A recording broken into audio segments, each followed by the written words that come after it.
伫家己新港有一对真侪岁母仔囝相依为命，因大铁厝伫20发生火烧，70多岁后生重伤，也若90多岁老母是不幸死亡。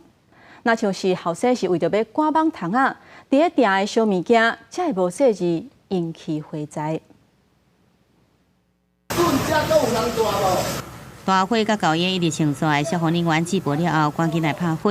这个火烧厝发生在20透早2点外，家己新港乡一间砖仔做铁甲厝，敢若厝主为着要赶网虫，烧顶仔卡的废弃物，无细致引起火烧厝，造成厝主双手甲肩胛头3度烧烫伤。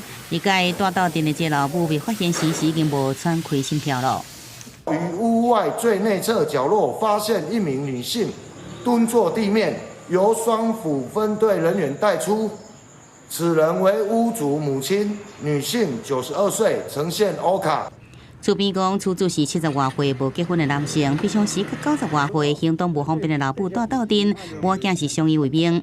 平常时也真少甲厝边有来往。有学者分析指出，台湾2025年即要迈入超高龄的社会，像这种老人照顾老人，下久也是会愈来愈多。两个从来拢独居老人啊，你两个住做伙，都75去95啊。他们可能长期孤立、长期互动，然后都不想被人叨扰。那如果是这样的话，我觉得我们外界的这些系统都有可能需要再加把劲。